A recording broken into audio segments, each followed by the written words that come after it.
Neodeal, nous pensons que LinkedIn est de loin le levier le plus efficace pour générer des leads B2B. Mais ce qui fait la différence, c'est la qualité de la stratégie qui sera déployée sur LinkedIn et les messages qui seront envoyés aux personnes ciblées. L'objectif de cette émission est de vous montrer comment bâtir une campagne de prospection performante sur LinkedIn avec des exemples concrets qui pourront vous inspirer. Et pour y arriver, je reçois aujourd'hui Denis Cohen, fondateur de Drop Contact. Ma mission, lui proposer une campagne de prospection LinkedIn comme si j'étais sales chez Drop Contact. Est-ce que je vais réussir à convaincre Denis de lancer la campagne que je lui aurais préparée? C'est ce qu'on va voir dès maintenant. Bienvenue Denis, merci d'avoir accepté l'invitation pour le LinkedIn Challenge. Alors déjà, comment tu vas? Je me sens bien, puis je suis content aussi que tu m'aies invité. Puis en plus, si je ne me trompe pas, je crois que je suis le premier que tu as invité pour faire ça. Donc c'est très cool d'avoir pensé à Drop Contact. Écoute, c'est ça, parce qu'en fait, très vite, quand on a eu cette idée de concept, et comme on se connaissait de Station F et qu'on a toujours gardé un peu contact, et qu'on vient d'intégrer Drop Contact sur Neodeal, je me suis dit que ça pouvait être intéressant de t'inviter pour qu'on puisse discuter.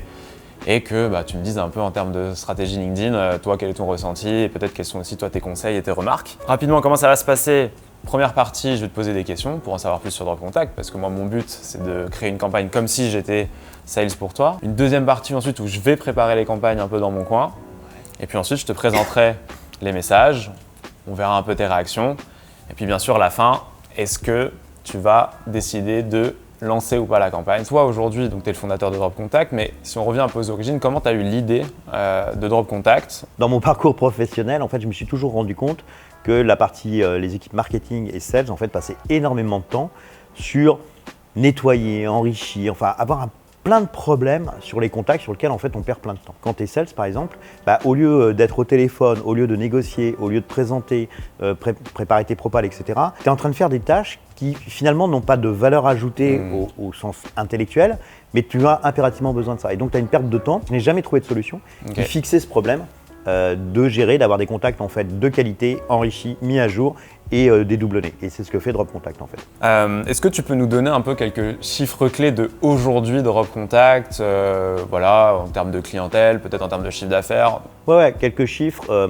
On a pas mal accéléré. Il y a 1 an et demi, on était 2 dans l'entreprise. On avait à peu près 1300 clients. Là, on est 15 personnes et on recrute en ce moment et des devs et des sales. On arrive ce mois-ci, on va dépasser les 3000 clients payants, donc c'est évidemment que des entreprises. On a une croissance en termes de chiffre d'affaires qui est de 2 chiffres par mois. Et du coup, si on en arrive plutôt maintenant à des aspects un peu plus business, quelle est ta target numéro 1 en termes de business aujourd'hui? Si tu dois me donner un profil idéal d'une cible, ce serait qui pour toi? Les entreprises qui sont équipés du CRM Pam Drive. Le deuxième élément en termes de ICP de personnes, ça va être en fait entre quelqu'un qui est au growth, quelqu'un qui est CMO, Head of Sales ou CEO. Tu vois, ça dépend de la taille de l'entreprise. Donc Denis, par rapport à ton ciblage, par rapport à on va dire ton client idéal ou ta cible, si toi tu as une question aujourd'hui pour ouvrir une discussion, ce serait autour de quel sujet, autour de quelle thématique, qu'est-ce que tu vas essayer de prendre comme accroche en fait pour intéresser la personne? Je pense que le sujet sur lequel on est assez différenciant, ça serait probablement les doublons. Ça peut être une accroche. Ça serait aussi une question sur le temps que les commerciaux perdent. Quel serait pour toi le meilleur, ce qu'on appelle nous un lead magnet, quelque chose que tu vas pouvoir offrir gratuitement à quelqu'un qui ne te connaît pas aujourd'hui pour briser la glace et pour justement susciter sa curiosité? Alors, sur Pam Drive, on aurait 2 choses. D'abord, effectivement, comme tu le dis, il y a un essai gratuit qui permet en fait pendant 7 jours de pouvoir enrichir une partie de ton CRM. Le deuxième élément, c'est qu'on a fait un article qui est plus qu'un article, qui est un tuto avec une vidéo, c'est comment transformer ton Pam Drive en fait en sales machine. Parfaite transition pour mon moment maintenant où je vais réfléchir justement pour te proposer une campagne qui serait une campagne de prospection sur LinkedIn. Du coup, ce que je te propose, c'est qu'on se retrouve dans un instant et que je te présente tout ça. Ok, c'est à moi de jouer maintenant. Avec toutes les infos que je viens de récupérer, j'ai tout ce qu'il me faut normalement pour créer une belle campagne. Une campagne, pour moi, c'est une invitation et ensuite 3 messages de relance maximum. Je vais sur LinkedIn, je réfléchis, j'écris et on va bien voir ce qui va se passer. Ok, donc écoute, Denis, l'objectif maintenant, j'ai eu le temps de préparer une petite campagne. Alors je vais te rappeler juste que nous, on appelle une campagne de prospection sur LinkedIn chez Neodeal. Donc ça va être l'envoi d'une invitation à tes cibles, accompagnée d'un message pour t'introduire. Et ensuite, pour les personnes qui vont accepter tes demandes de connexion, jusqu'à 3 messages de relance, mais tu verras à chaque fois avec une approche différente. Et puis à la fin, ce sera toi, tu auras 10 secondes pour décider est-ce que tu lances ou pas la campagne. Tu t'es mis un challenge qui est assez fort. Oui, non, mais écoute, écoute, merci déjà. Tu me diras bravo à la fin quand tu auras appuyé sur le lancement. Donc, premier message d'invitation. Donc, bonjour, prénom, je suis le fondateur de Drop Contact. Nous aidons les équipes marketing et sales B2B à enrichir et cleaner les contacts de leur CRM, Pipedrive, HubSpot, Salesforce, au plaisir de vous montrer la puissance et les avantages de notre tech. Voilà, ça c'est le message que je te propose qui va accompagner ta demande de connexion. Sur ce message-là, pour moi, l'objectif, tu vois, c'est comme si c'était une intro. C'est-à-dire d'être quand même assez clair sur qui tu es et la valeur que tu peux apporter à la personne en face, mais de lui laisser ensuite à elle l'opportunité d'accepter ou pas l'invitation. Ok. Alors, qu'est-ce que tu en penses? Est-ce que ça te va? Je suis pas habitué à ça, mais intéressant. J'aime bien l'expérience. Ok, ça marche. Ok, très bien. Donc, on va envoyer cette invitation. Et du coup, tu sais, sur LinkedIn, quand tu envoies une invitation, soit la personne accepte ta demande de connexion, elle rejoint ton réseau. Et c'est pour ça que nous, on est plutôt de l'école de mettre un message dans l'invitation pour tout de suite faire entre guillemets, un premier tri. Donc nous, le premier message de relance, ça va être un message pour justement poser une question et ouvrir une discussion, essayer d'ouvrir une discussion. Donc là, ce que je te propose sur ce premier message, c'est le suivant. Donc, bonjour, prénom. Le temps que passe votre équipe à créer, cleaner, enrichir leur base de contacts représente un manque à gagner pour votre entreprise. Ok. Nous avons développé un simulateur qui vous permet d'estimer le nombre de ventes que vous pourriez réaliser en automatisant ce type de tâches. Ça vous dirait de voir ce que ça donne pour votre entreprise. J'aime bien le fait de renvoyer effectivement sur le simulateur, je pense que c'est une bonne idée. Très bien, donc on part du principe que la personne t'a toujours pas répondu, on fait de la prospection. Moi j'ai un autre principe, c'est que tant que la personne ne répond pas, il ne faut pas faire de suppositions. C'est pas parce que la personne n'a pas répondu tout de suite qu'elle n'est pas intéressée. C'est pas non plus qu'elle est intéressée. On ne sait pas. Donc quand on ne sait pas, on continue. Par contre, toujours en essayant d'être assez quali, en espaçant dans le temps quand même les messages pour apporter un maximum de valeur et capter l'attention de la personne. Donc deuxième message de relance que je te propose. Bonjour prénom, nous venons de réaliser une vidéo qui montre comment transformer votre Pipedrive en sales machine pour votre entreprise. 2 points, un lien vers ta vidéo. Elle est sur YouTube ta vidéo aujourd'hui? Oui. Ok, très bien. Donc un lien vers la chaîne YouTube, vers la vidéo sur YouTube.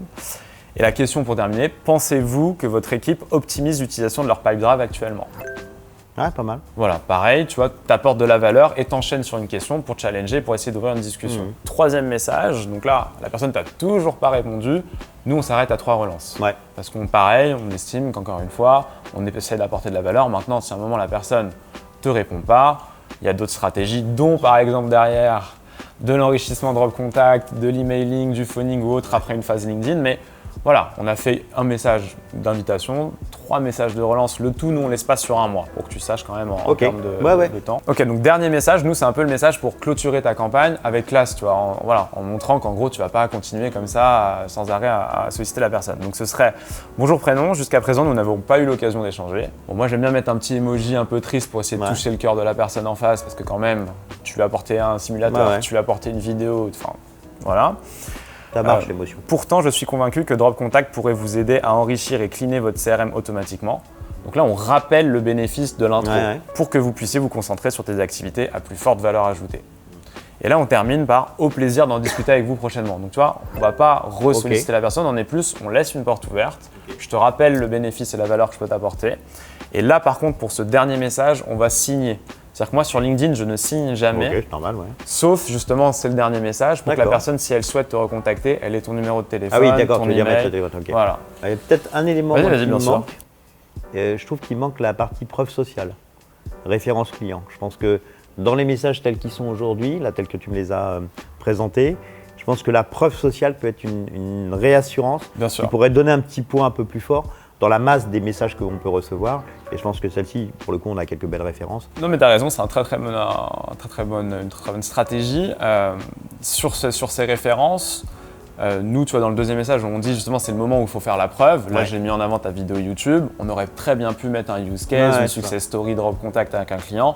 Donc moi, je te rejoins tout à fait. Après, comme on a 3 messages, il faut faire des choix. Bien sûr. Donc si tu considères que peut-être la référence peut être plus puissante que ta vidéo YouTube, ça peut être un sujet et on peut tout à fait mettre en place une référence. Bah, écoute Denis, je viens de te présenter la campagne que si j'étais sales pour Drop Contact, je réaliserais.